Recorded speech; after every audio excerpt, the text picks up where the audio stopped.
नमस्कार, आप देख रहे हैं आरजे टाइम्स। राम राम सा।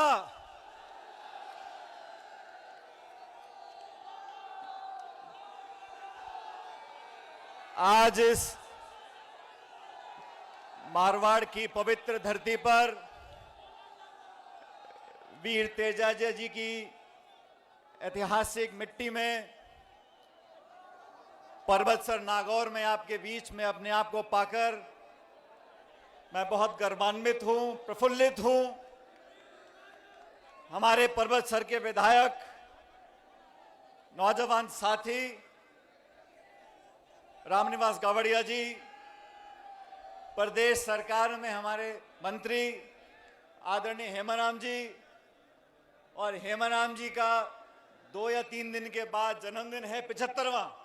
तो अब सब जोरदार तालियां बजाकर हेमाराम जी का स्वागत करो और ये भगवान से दुआ करें कि आज से 25 साल बाद इनके 100वें जन्मदिन पर फिर यहां पे ताली बजाएंगे हेमाराम जी के लिए। मुकेश भाकर जी, हमारे विधायक लाडनू से, हमारे पूर्व मंत्री और पूर्व विधायक नसीम जी, बनाराम जी, मीरा देवी जी प्रधान, रामनारायण जी प्रधान, विद्याधर जी चौधरी साहब, ज्योति खंडेलवाल जी, प्रशांत शर्मा जी, महेंद्र अलावता जी, इरफान चौधरी जी, लक्ष्मण जी, ब्रिज किशोर मेराड़ा जी, पुराराम चोयल साहब, गोपाल जी, राजूराम जी, कमल बकोलिया जी, अनिल चोपड़ा जी, मंच पर उपस्थित सभी नेतागण, और आज पर्वतसर में नागौर में इतनी बड़ी संख्या में पधारे हुए मेरे किसान भाइयों, आदरणीय बुजुर्गों, माताओं, बहनों और दोस्तों, आज से कुछ दिन पहले रामनिवास जी जयपुर में मुझसे मिलने आए थे और इन्होंने कहा कि मेरे क्षेत्र में नागौर में हम सब किसान भाई मिलकर एक संदेश देना चाहते हैं, एक संकल्प लेना चाहते हैं और एक किसान सम्मेलन का आयोजन हम करना चाहते हैं। मुझे खुशी है कि आप लोगों ने जिस आशीर्वाद से, जिस प्यार से, जिस लाड से इस रामनिवास मेरे छोटे भाई को आपने विधायक बनाया। ये रामनिवास जी जब जयपुर में यूनिवर्सिटी में पढ़ते थे, सुनो शांति से मेरी बात को सुनो। रामनिवास जी जयपुर में पढ़ते थे यूनिवर्सिटी में, तो ये मेरे पास, उस समय मैं प्रदेश का अध्यक्ष था, तो यूनिवर्सिटी में इन्होंने NSUI से अध्यक्ष पद का टिकट मुझसे मांगा था और मेरा मन था कि इनको यूनिवर्सिटी में अध्यक्ष पद का मैं टिकट दूं NSUI का, लेकिन परिस्थिति ऐसी बनी कि इनको हम यूनिवर्सिटी का टिकट नहीं दे पाए। लेकिन 2018 के विधानसभा चुनाव आए और मैंने दिल्ली में जाकर राहुल गांधी जी को बोला, सोनिया गांधी जी को बोला, मैंने कहा हमारे को, कांग्रेस पार्टी को, नौजवानों को ताकत देनी चाहिए। और उस समय मैंने मुकेश जी और रामनिवास जी को मैंने कहा, रामनिवास मैं तुम्हें यूनिवर्सिटी का टिकट तो दे नहीं पाया, मैं तुझे MLA का टिकट दूंगा। और मैं धन्यवाद करना चाहता हूं आप लोगों का कि आप लोगों ने भारी बहुमत से रामनिवास जी को विधायक बनाया। पिछले 4 सालों से मैं खुद इस बात का गवाह हूं कि रामनिवास जी ने ऐसा कोई मंत्रालय नहीं छोड़ा, सचिवालय का कोई कमरा नहीं छोड़ा, अपने क्षेत्र को विकसित करने के लिए योजनाएं, बजट, पैसा, विकास का, सड़क का, स्कूल का, अस्पताल का, बिजली का, जो काम हो सकता था उन्होंने कराया। जब मैं सरकार का हिस्सा था तो उन्होंने मुझे कहा था कि मेरे विधानसभा क्षेत्र में हमें आधी दर्जन पंचायतें और बनानी है। उस समय नया परिसीमन हुआ और मुझे खुशी है कि पर्वतसर में नई 6 पंचायतों का निर्माण हम लोग कर सके रामनिवास जी के संघर्ष के कारण। साथियों, आज हम इस सभा में मौजूद हैं और बड़ी संख्या में मेरी माताएं बहनें बैठी हैं। मैं आपका कायल हूं कि आप आज इस सभा में मौजूद हैं। आज देश के सामने, प्रदेश के सामने बहुत से गंभीर सवाल उठे। आप जानते हो इस देश में 2/3 आबादी जमीन पर, कृषि पर निर्भर है और किसानों की व्यवस्था को बेहतर बनाने का वादा बीजेपी ने केंद्र में सरकार बनाने से पहले किया था। आज लगभग 8.5 साल पूरे हो गए भाजपा की सरकार दिल्ली में बनी है और किसान के जो हालात हुए हैं, ये वो सरकार है जिसने सरकार बनने से पहले कहा था कि हम किसान की आमदनी दुगनी करेंगे। मैं पूछना चाहता हूं नरेंद्र मोदी जी से, मैं पूछना चाहता हूं दिल्ली की सरकार से, आपने किस किसान की आमदनी दुगनी करी है? आज किसान परेशान है। आज खाद, बिजली, पानी सारी कीमतें बढ़ गई, महंगाई आसमान छू रही है। आपने किसान की मदद करने की जगह उस पर प्रहार किया और दिल्ली में 3 ऐसे कानून बनाने की कोशिश करी जिससे किसान की कमर टूट जाती। वो तो धन्य इस देश का किसान जिन्होंने महीनों तक, साल भर तक धरना दिया दिल्ली की राजधानी में बैठकर और केंद्र की सरकार को मजबूर किया। वो तीनों काले कृषि कानून उनको वापस लेने पड़े और देश से माफी मांगनी पड़ी। जब ये कानून बने थे पूरे प्रदेश में हम और आपने मिलकर सभाएं करी थी और केंद्र की सरकार को चुनौती दी थी। अगर किसान संगठित हो जाता है तो दुनिया की हर ताकत को हमारे सामने झुकना पड़ेगा। और किसान सम्मेलन कर कर हमें संदेश देना चाहते हैं कि जो समाज, जो बिरादरी, जो लोग कृषि में किसानी करते हैं उसमें जात पात के बंधन टूट जाते हैं। भाइयों शांत, मेरी बात सुनो, मैं आपसे निवेदन कर रहा हूं साथियों, शांति से बैठ जाओ। मैं मंच पर बैठा सोच रहा था कि रिश्ते कैसे अपने आप बनते चले जाते हैं। आज इस सभा के बाद मैं खरनाल में वीर तेजाजी महाराज के मंदिर में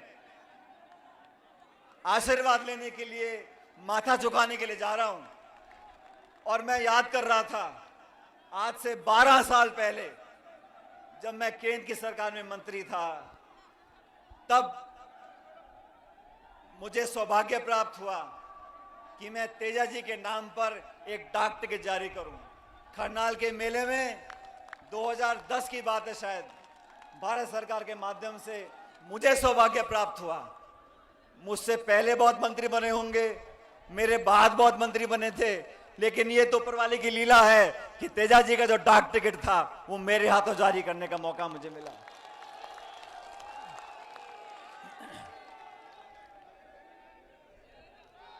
साथियों, देश में आज से 9 साल पहले जो भारत की जनता पे कर्जा था वो 56 लाख करोड़ का था। भारत में, देश में 9 साल पहले जनता पे जो कर्ज का बोझ था वो 56 लाख करोड़ था। आज वो कर्जा 1.5 लाख करोड़ का हो गया। 1.5 लाख करोड़ का कर्जा जनता के ऊपर है। वो लोग जो बात करते हैं आम आदमी की, किसान की, उद्योग की, निवेश की, रोजगार की, आर्थिक प्रगति की, आज इस सम्मेलन के माध्यम से उसने पूछना चाहता हूं उन लोगों से कि आप सत्ता में काबिज हुए, अर्थव्यवस्था चौपट हो गई, नोटबंदी आपने कर दी, जीएसटी थोप दिया, महंगाई आसमान छू रही है, बेरोजगारी के रिकॉर्ड टूट रहे हैं और आपने जो कानून बनाए, जमीन अधिग्रहण के खिलाफ आपने कानून बनाने की कोशिश करी, आपको वापस लेना पड़ा। किसानों के खिलाफ आपने 3 कृषि कानून बनाए, आपको वापस लेने पड़े। और फिर आपने क्या किया? क्योंकि हम सब नागौर में हैं, ये वो जमीन, वो धरती है जहां के बच्चे, जहां के बेटे वर्दी पहनकर हमारे देश की सीमा की रक्षा करते हैं। सरहद पर खड़े होकर गोली खाने का जिनमें जज्बा है वो राजस्थान और मारवाड़, नागौर के बच्चे वहां जाते हैं। केंद्र की सरकार ने क्या किया? एक नई योजना बना दी, अग्निवीर की योजना। यह अग्निवीर की योजना क्या है? जो पहले बच्चा भर्ती होता था, मेहनत कर कर फौज में अपना नाम रोशन करता था, अब इन्होंने कहा कि तुम भर्ती हो गए तो 4 साल में आपकी छुट्टी कर देंगे। ये भर्ती प्रणाली के साथ ये धोखा है और मैं समझता हूं अग्निवीर जैसे योजना बनाने वाले वो लोग हैं जो जानते नहीं कि जो बात हेमाराम जी बोल रहे थे, जय जवान और जय किसान। कौन से उद्योगपति के बच्चे जाके फौज में भर्ती होते हैं? किसान का बच्चा जाके फौज में भर्ती होता है। मेहनत करते हैं, सालों तक परिश्रम करते हैं, परीक्षा में पास होते हैं, फिजिकल टेस्ट में पास होते हैं और फिर जाके वो भर्ती होते हैं।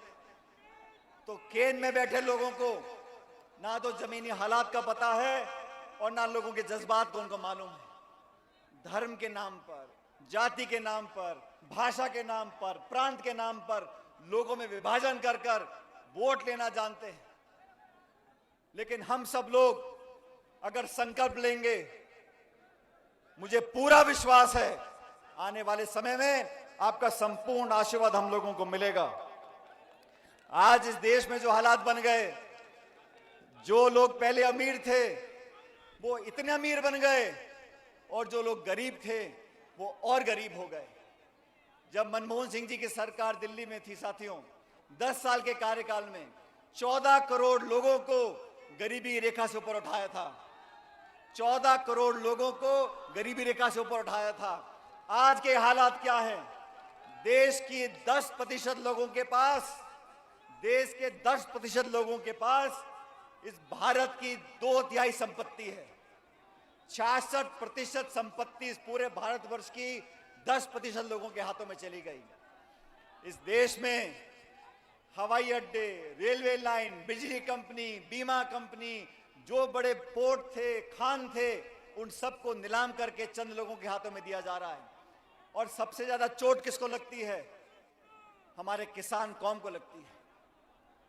और मैं ऐसा मानता हूं साथियों, जाति, बिरादरी, धर्म, भाषा, प्रांत, इन सबको, इस सबके जहर को अगर कोई तोड़ सकता है तो 2 बातें तोड़ सकती हैं।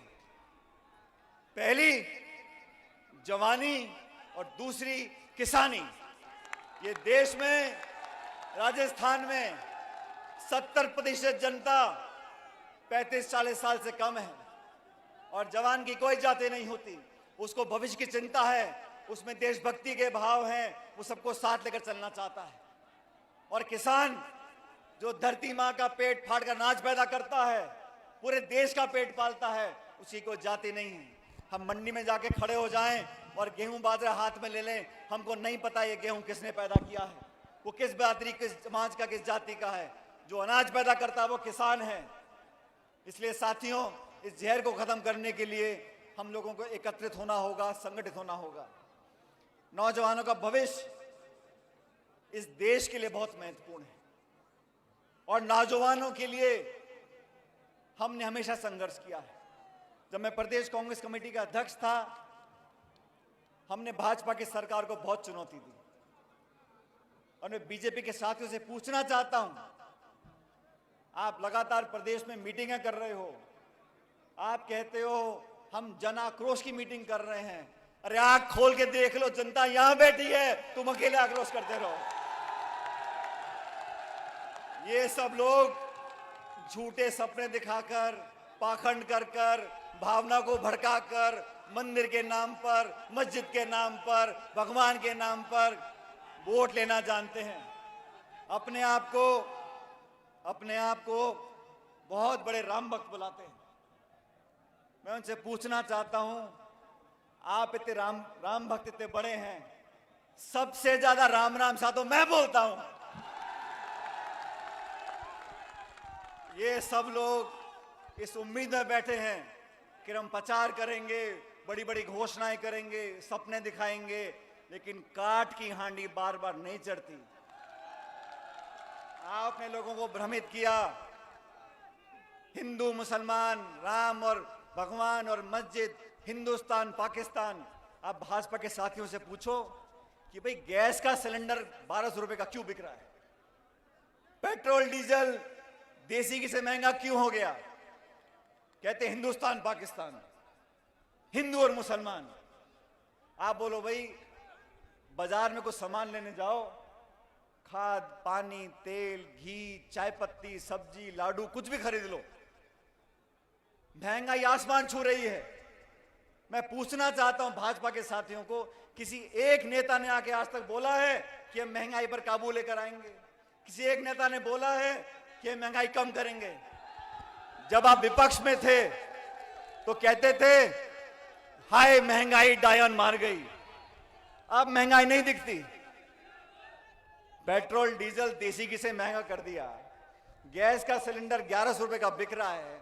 राजस्थान में खाद और बीज में ब्लैक होता है। सर्दी में लोग लाइनों में खड़े होते हैं। आप खाद और हमका यूरिया देते नहीं हो, किसान की परवाह आप करते नहीं हो। मैं चुनौती देना चाहता हूं कि इनकी सरकार को भी और उन सब लोगों को जो किसानों को कमजोर समझते हैं।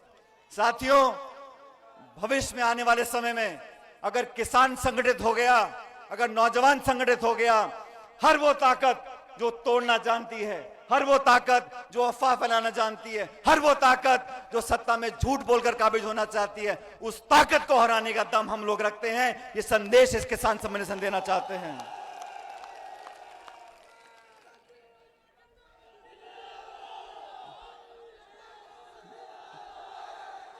किसान के नाम पर राजनीति सब करते हैं, लेकिन किसानों के हालात आज क्या हैं? केंद्र की सरकार को 9 साल होने आए।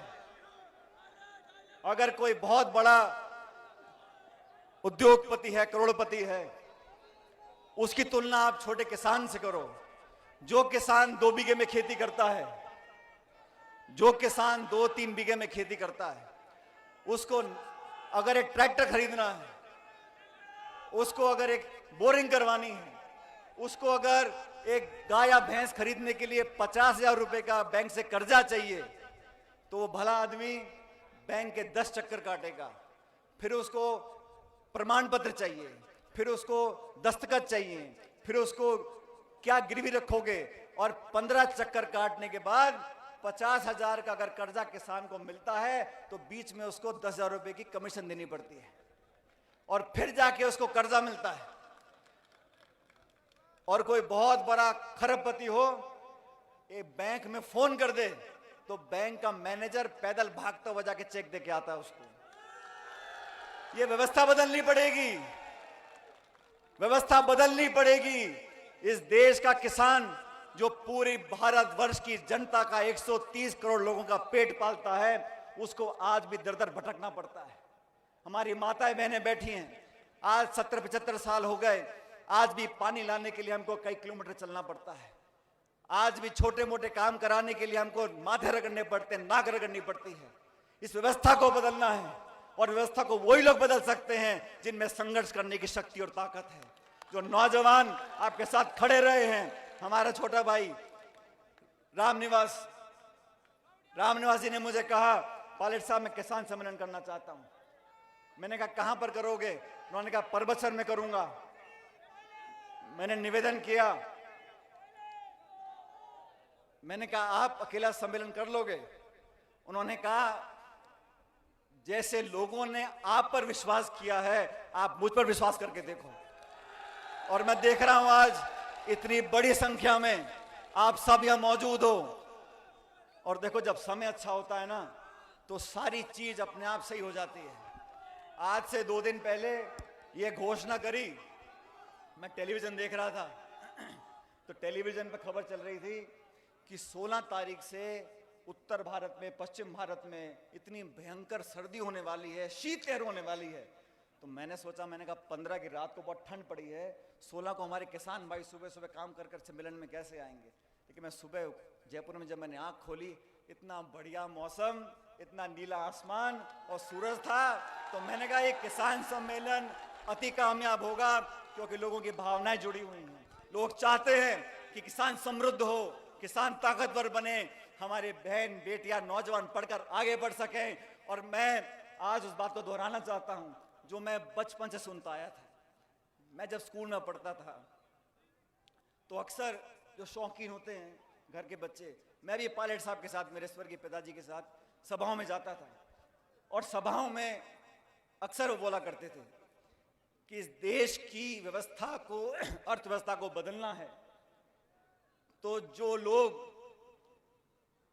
इस देश को चलाते हैं उन कुर्सियों पर वो लोग बैठें, गांव और गरीब और किसान के बच्चे उन कुर्सियों पर बैठेंगे तो उसकी कलम उनके लिए चलेगी जिस देश में जो लोग अनाज पैदा करते हैं। जब तक गरीबों के बच्चे, किसानों के बच्चे उन कुर्सियों पर नहीं बैठेंगे, जिस कुर्सी से इस देश और प्रदेश में नियम कानून बनते हैं, तब तक सही मानने में हमारा भला नहीं हो सकता। वोट की ताकत ऐसी ताकत है साथियों, वोट की ताकत इस जमहूरियत में, इस लोकतंत्र में, इस प्रजातंत्र में इतनी बड़ी ताकत है। कोई कितना घमंड कर ले, कोई कितनी बड़ी ऊंचाई पे पहुंच जाए, लेकिन 5 साल के बाद हाथ जोड़कर गांव और गरीब को गणेश मानकर पूजा करनी पड़ती है, वोट मांगने पड़ते हैं, हाथ जोड़कर शीश झुकाना पड़ता है। इसलिए अपनी वोट की ताकत को हम और आप समझते हैं। आने वाले समय में भी मैं चाहता हूं आपका आशीर्वाद बना रहे। जिस प्रकार से हम लोग मेहनत कर रहे हैं, आप सब जानते हो 7 सितंबर 2022 को कन्याकुमारी से राहुल गांधी जी ने एक यात्रा शुरू करी, भारत जोड़ो यात्रा।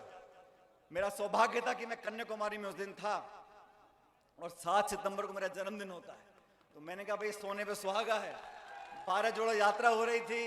मैंने कहा राहुल जी को, मैंने कहा मेरा जन्मदिन है, लेकिन वो यात्रा शुरू करी हम लोगों ने और 18 दिन तक, और ये हेमाराम जी पता नहीं है बैठे, ये कह रहे हैं मैं बूढ़ा हो गया हूं। हेमाराम जी ने 18 दिन जितनी तेज राहुल गांधी जी चले उससे ज्यादा तेजी से चलते रहे।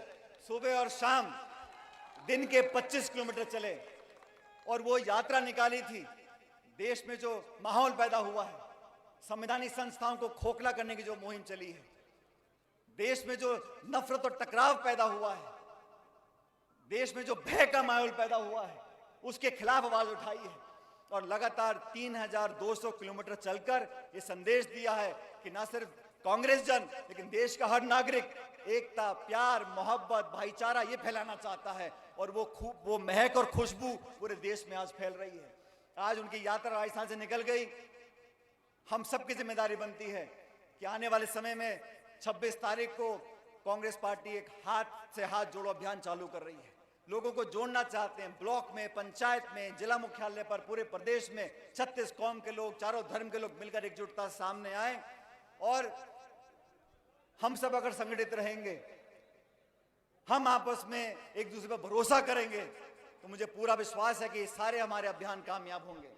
नौजवानों के भविष्य की चिंता हम सब लोगों को है और मैं सच बताता हूं, जब मैं अखबार में खबर पढ़ता हूं, देखता हूं कि हमारे प्रदेश में कभी पेपर लीक हो गए, कभी परीक्षा कैंसिल हो गई, तो मन आहत होता है, मन में पीड़ा होती है कि वो लाखों लाख बच्चे और गांव में एक नौजवान अगर परीक्षा की तैयारी करता है, उसके माता पिता को, उसके परिवार को कितनी यातनाएं, कितनी पीड़ा, कितनी मुश्किलों का सामना करना पड़ता है। कहां से वो ट्यूशन के पैसे लाता है, किताबों के पैसे लाता है, दिन रात मेहनत करता है और विपरीत परिस्थितियों में पढ़ाई और परीक्षा की तैयारी करता है। जब ऐसा प्रकरण सामने आता है तो सच में मन बहुत आहत होता है। मैं उम्मीद करता हूं कि आने वाले समय में ये जो छोटी मोटी दलाली करते हैं, बजाय इनके जो सरगना हैं, जो उस प्रकार के काम को होने देते हैं, उनको पकड़ना चाहिए। क्योंकि इस देश का नौजवान अगर सही रास्ते पर नहीं चलेगा, उसको उसकी मेहनत का फल नहीं मिलेगा, उसके विश्वास में कमी आ जाएगी, तो हमारे समाज के लिए, हमारे प्रदेश के लिए, हमारे देश के लिए अच्छा संकेत नहीं है। मैं आप लोगों से सिर्फ इतना निवेदन करना चाहता हूं साथियों, किसानों को इकट्ठा करने के लिए, नौजवानों में वो विश्वास कायम करने के लिए, वसुंधरा जी की सरकार थी राजस्थान में 5 साल, 163 विधायक थे, कांग्रेस के रह गए 21। प्रदेश कांग्रेस का मैं अध्यक्ष बना और उन 5 सालों में मेरी कोशिश रही कि हर कार्यकर्ता तक हम पहुंच सकें, हर सीमा को लांघ सकें, हर खाई को टाप सकें, लोगों के दिलों से जुड़ सके। अगर मैं किसी के खुशी में ना शामिल हो सकूं तो उसके दुख के मोमेंट में, उसके दुख की घड़ी में पहुंच सकूं। और मैं धन्यवाद देना चाहता हूं परबसर के लोगों को, नागौर के लोगों को, कि इस पूरे जिले में हम सब के आवेदन से, सबकी मेहनत से इस नागौर जिले में एक तरफा जीत आपने कांग्रेस पार्टी की कराई थी। उन 5 सालों में हमने पदयात्राएं करी, हमने घेराव किया, हमने धरने दिए, हमने, मुकेश भाकर जी ने, रामनिवास जी ने, हमने लाठियां खाई, जेलों में गए। और मैंने तो मुख्यमंत्री का जो क्षेत्र है वहां पर एक किसान न्याय यात्रा निकाली थी, बाना से झालावाड़ 100 किलोमीटर की।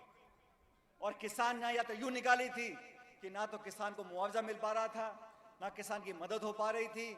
और मेरी यात्रा निकालने के बाद वसुंधरा जी को हमारी बातों को मानना पड़ा था।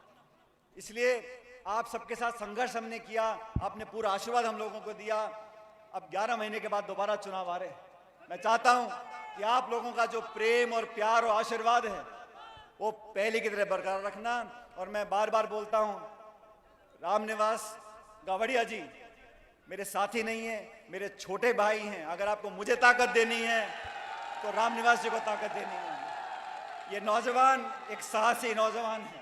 और सुनो, और राजनीति में बहुत तरह के नेता हैं। राजनीति में जितने दल उतने नेता, जितने जिले उतने नेता। लेकिन वो नेता, वो जनप्रतिनिधि जो अपनी जबान का पक्का हो, ऐसे लोगों की पहचान करनी है जो अपनी बात का पक्का हो, जो आपसे झूठ ना बोलता हो। और मुझे फक्र के साथ कहते हुए ये गर्व महसूस करता हूं कि रामनिवास गावड़िया ऐसा नौजवान है जो अपनी बात का पक्का है, अपनी जबान का पक्का है। इसलिए ये जाति बिरादरी के चंगुल से बाहर निकलकर 36 कौम के हम सब लोग अगर इकट्ठे हो जाएंगे तो मुझे लगता है आने वाला समय हमारा और आपका है। अभी केंद्र की सरकार बहुत सारे वादे करती है, लेकिन मैं इस किसान सम्मेलन से, साथियों, मैं इस किसान सम्मेलन से आपके सामने एक बात रखना चाहता हूं। ये 3 कृषि कानून वापस ले लिए, केंद्र सरकार ने माफी मांग ली, लेकिन आज तक भी एमएसपी पर कानून नहीं बनाया। न्यूनतम समर्थन मूल्य पर अभी तक कानून नहीं बनाया। एमएसपी पे जो खरीद होती है उस पर कानून नहीं बनाया। मैं आप सबसे चाहता हूं, इस संदेश नागौर से जाए दिल्ली तक कि एमएसपी पर कानून बने। ऐसा प्रस्ताव मैं सभा में रखता हूं। अगर आप मेरा समर्थन करते हो तो हाथ खड़े होकर बताओ कि एमएसपी पर कानून बनना चाहिए, किसान की खरीद होनी चाहिए। और जो वादे आपने किए थे किसान की आमदनी दुगने करने का, उस वादे को पूरा करो। आज इस सभा में आप सब लोगों ने जो उत्साह दिखाया है, जिस जोश और जिस प्यार के साथ आपने भागीदारी निभाई है, मैं आप लोगों का हमेशा कायल रहूंगा। और इस मंच से मैं आप लोगों से वादा कर जाता हूं, जब जब मैंने आपसे प्यार मांगा है आपने दोनों हाथों से दिया है। मैं भी आपको वादा करता हूं, जब चाहोगे, जहां चाहोगे, मैं आपके लिए खड़ा रहूंगा, आपसे कंधे से कंधा मिलाकर रहूंगा। और जो भी आप लोगों की मांगे होंगी उनको पूरा कराने के लिए मैं को कभी छोड़ने वाला नहीं हूं। मेरे साथ साथियों, जोरदार नारा देना, जय हिंद, जय हिंद, जय हिंद। बहुत बहुत धन्यवाद। राम राम सर। बहुत बहुत धन्यवाद। आरजे टाइम्स को देखने के लिए लाइक सब्सक्राइब जरूर करें।